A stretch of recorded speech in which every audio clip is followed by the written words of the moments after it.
Welcome back to another episode of Your Digit Hustle News. I'm Wade Teamer. Ladies and gentlemen, this is a Money Monday morning. A Money Monday morning indeed, because not only is Bitcoin up 5-6%, but our favorite token of the week, ACH, is also up 10%, and I have the story as to why.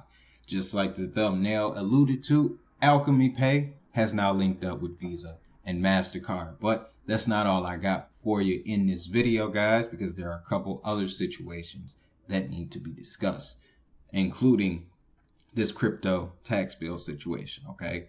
The final decision goes to vote on Tuesday, and there are some amendments that are still being pushed, one of which is in our favor. The other one isn't. We're going to talk about that in this video, as well as Ethereum. We have to talk about Ethereum 2.0 and the merge, because that is the next stage in this roadmap towards 2.0. So I'm going to give you that as well as something special. Okay. It's been a long time.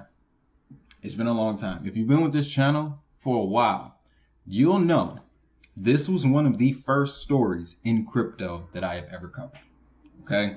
Because like I said, in a previous life, I was a musician, an artist, and one of my favorite artists was Akoin.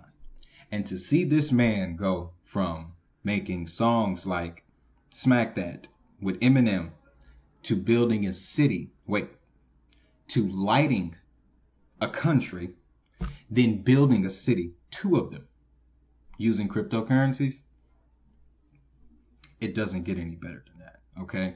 So a lot of information for you in today's video, guys, so make sure you stick around for it. But let's start with the charts, okay? A little bit of red on the hourly candlestick, but not necessarily worried about that, because if you look at the top here, we're sitting well above that RSI line. We bounced off of it a few hours ago throughout the night.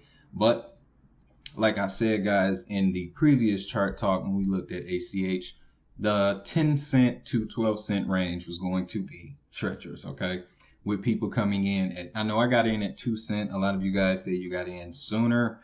Some of you guys say you got in around 6 cents. So yeah, a lot of people were going to get in, get out, while they could. But I stayed in. I ain't gonna lie. I stayed in, guys, all the way up, came back down, because I knew that the second leg is what's going to push us towards 50 cents. All right. And we just got the headline that's going to give it the momentum. But let's also look at BTC really quickly, guys. But like I said, this is a indoor protocol up 21%. But Monday.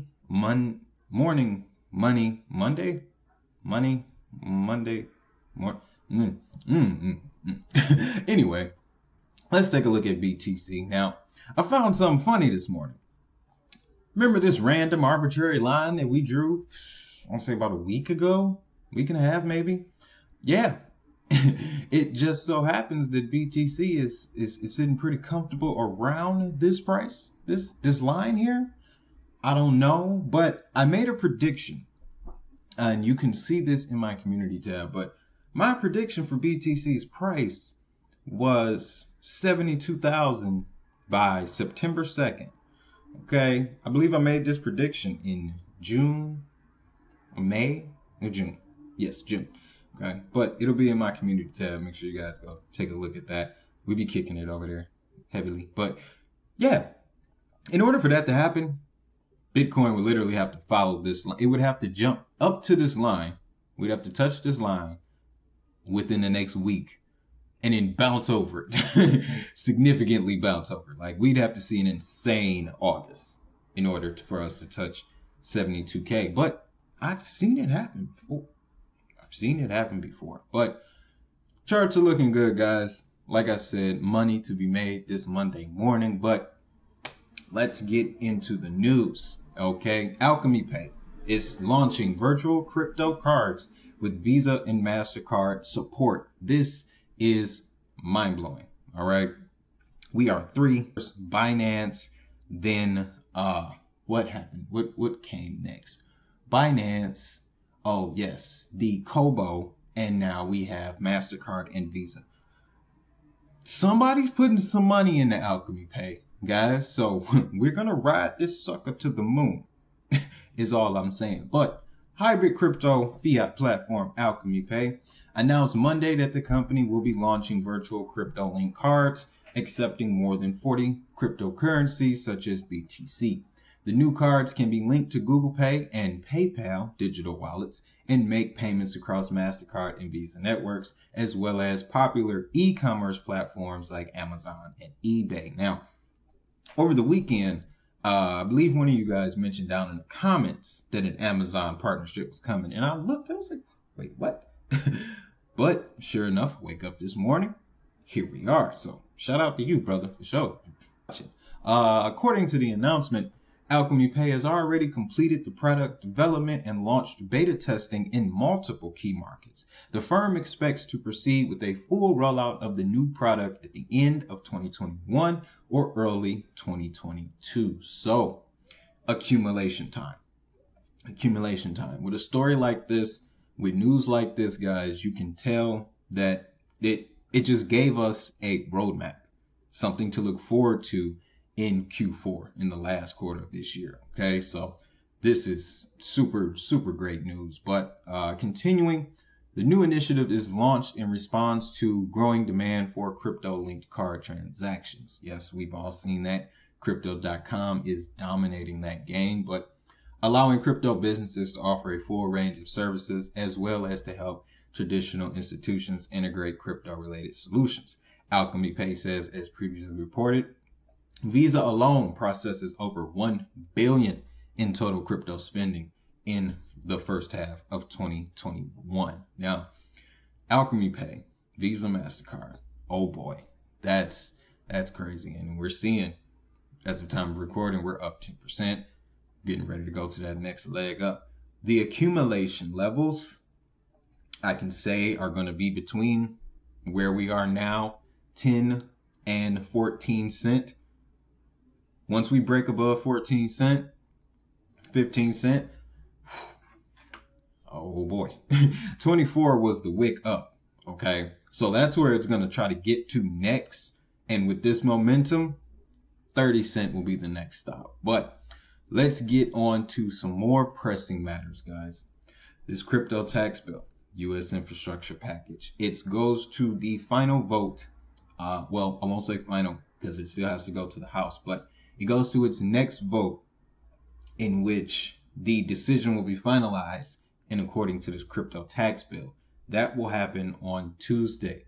It states that Senate talks regarding the controversial crypto provisions in the U.S. infrastructure bill have ended without any amendments, suggesting the original bill will be voted on come Tuesday. Now, I've been keeping a close eye on the developments. You can follow them on Twitter. Follow the senators that are involved, Loomis, Chervinsky, your senator, respectively, in your state. You can communicate with these people. But details are the provisions aim to raise $28 billion for infrastructure funding through expanded digital asset taxation and will be imposed broad third-party reporting requirements on any crypto firm deemed to be a broker. So the center of the controversy is that definition, the word broker. Who qualifies to be a broker? So Monday, Jake Chervinsky, general counsel to Compound,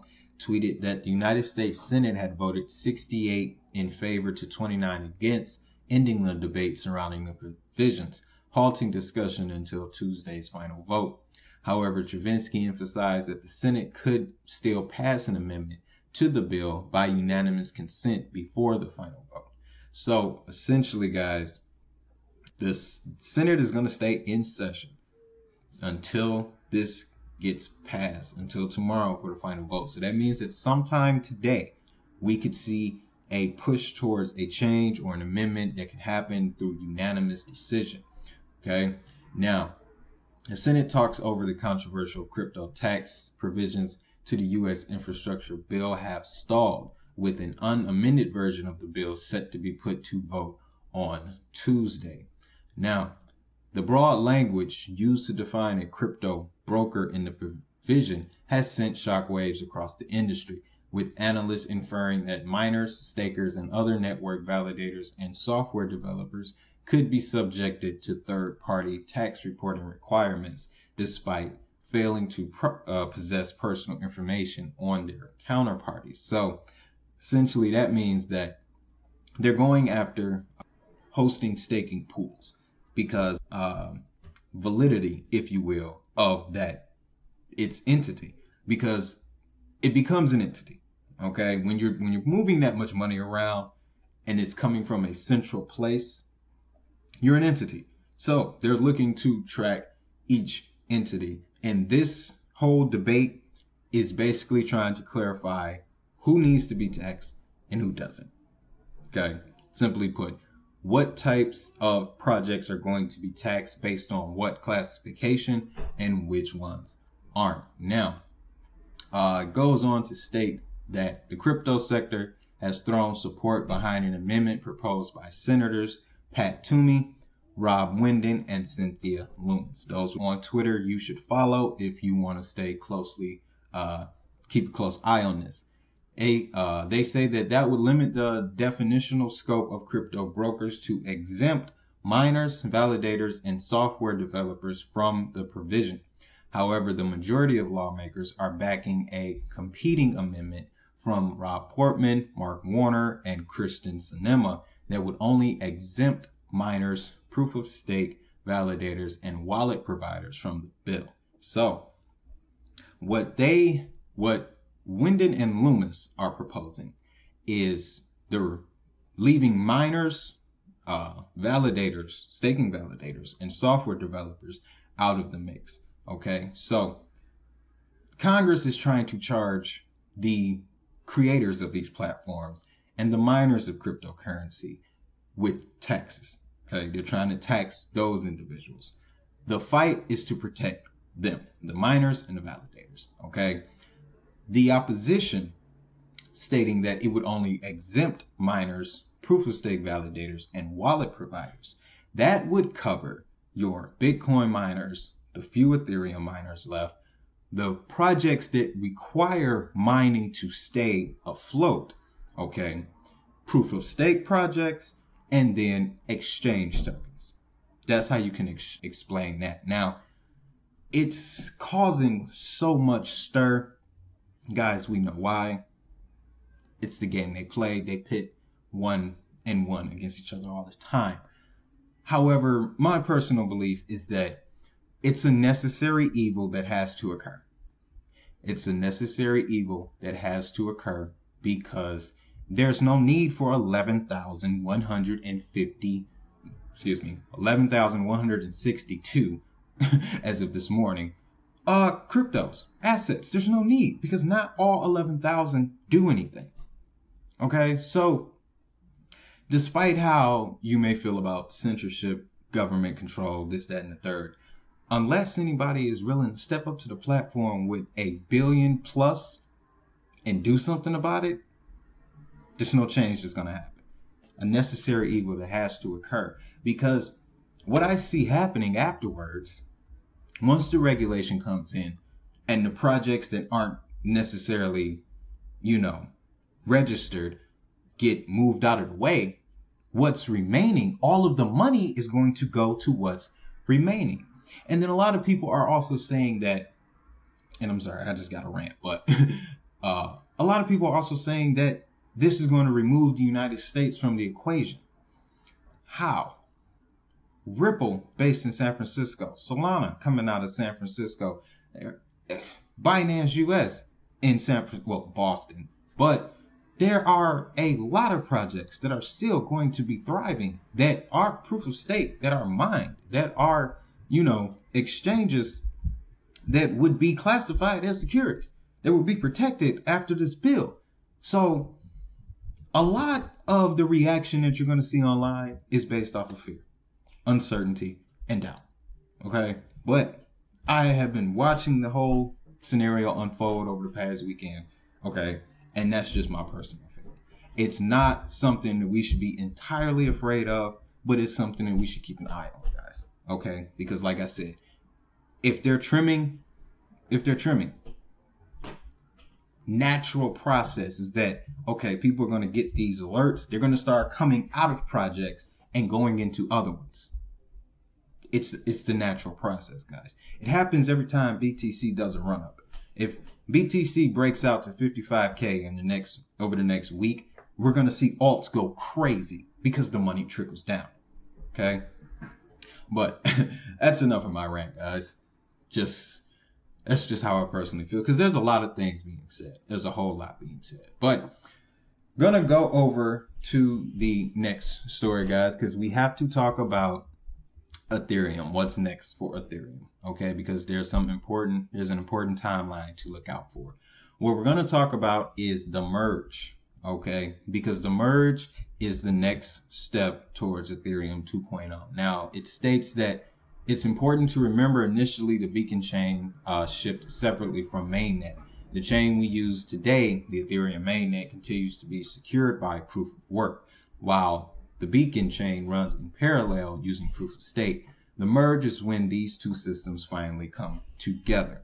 So the merge is going to officially take Ethereum from proof of work to proof of stake. Funny how that works, right? Those are the ones that they're trying to, that's the topic of discussion in the Senate right now, is proof of stake. Okay, see how these lines come together. But when ready, Ethereum mainnet will merge with the beacon chain, becoming its own shard, which uses proof of stake instead of proof of work. Mainnet will bring the ability to run smart contracts into the proof of stake system, plus the full history and current state of Ethereum to ensure that the transaction is smooth for all ETH holders. Now, after the merge, and this is what's important, this will signal the end of proof of work for Ethereum and start the era of a more sustainable, eco-friendly Ethereum. At this point, Ethereum will be one step closer to achieving the full scale in security and sustainability outlined in its ETH2 vision. It is important to note that an implementation goal of the merge is simplicity in order to expedite the transition from proof of work to proof of stake. So this is scheduled to occur either by December or early 2022. Okay, which means that everybody who's staking Ethereum, that's the date you want to look for. Now, I was watching some content on Real Vision. I would highly advise check those guys out. Very intelligent, they do a bunch of interviews about people from blockchain and crypto space. So if you want to get even more informed, I would check out Real Vision. But they made an interesting point. The build up to this ETH 2.0, the people that keep putting money into it, okay, that's gonna increase as attention on Ethereum increases as we get closer to this period when ETH 2.0 is getting ready to unlock. That means that the ride going to this unlock period is going to be nothing but positive for Ethereum. It has to be, okay? Because people have to keep putting money into ETH 2.0 and you can't take it out. That's the beauty about it. So the value is locked in until the release. Once the release happens, you can expect the price to come down a little bit, but with the amount of new users that are likely to come on by then and new platforms, I don't see it coming down too crazy. But then again, there's a lot of money locked in right now. So only time will tell. But December and March are the dates we want to look for, because December is the merge and the official unlock, the completion, the docking, if you will occur around March of 2022. So important information. Just wanted to give you that, guys. The merge, next logical step in ETH 2.0. Now, before I let you go, got to talk about Akoin, because they will be rolling out, the coin will be rolling out in Kenya in September, next month. Mwale Medical Technology City in Western Kenya has successfully piloted Akoin, the cryptocurrency and blockchain technology founded by Senegalese-American superstar Akoin. The pilot period began in November of 2020. A full rollout of Akoin will be unveiled in September, which will see Akoin used countrywide across Kenya. Now, I have been trying to figure out how to purchase this coin. I'm telling you, I have been trying to figure it out. The only exchange that they mention is Bittrex, but you can't be in the United. It is not available to U.S. citizens, and the VPN route is not going to work. All right. However, what I feel is going to occur is that because it's priced right now, you can see it. It's on CoinMarketCap. And it was at 16 cents when I went to search last time. Okay. Let's see here. Yeah, Akoin. 17 cents. This is going to go crazy. Once I figure out how to make this happen, guys, you already know. You already know. Now, yeah, the only markets that it can be purchased on is Bittrex, but you can't access Bittrex in the United States, unfortunately. But with the amount of innovation that this is creating, okay, it's only a matter of time before major exchanges pick this up, because they're going to want to use it as a catalyst for adoption anyway. Akoin is going to have his moment in the sun when it comes to the crypto space. I can see maybe, yeah, definitely next summer, his name being everywhere, meeting with people, appearing at events, conferences, all this other type of stuff. But this is massive, guys. It says countrywide, Akoin is expected to become the second most popular payment platform after M-Pesa at the end of 2022. The launch of the Akoin card will follow soon in the countrywide launch. A major launch event scheduled for September will include the launch of the new hospital wing in NMTC and the activation of Akoin across 5,000 beds at the Hamptons Hospital and 30,000 transcriptions per month utilizing Akoin's atomic swap technology, merchant services, and Akoin credit and debit cards. So proud of this guy, bro. I am really proud of this man, because the Convict album, that was I remember the CD, ladies and gentlemen. I had the CD, okay, from Target, $14.99. And now this man is building a country, a city, and he's using cryptocurrency. Mind blowing, mind blowing. But that's all I got for this video, guys. If you found value in it, make sure you hit that like button. And if you're new, make sure you subscribe so you never miss an update on global crypto adoption with a global perspective.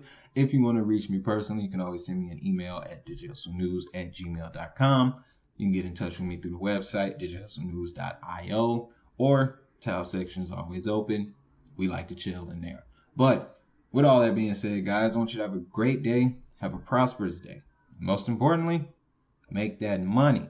I'll see you in the next video.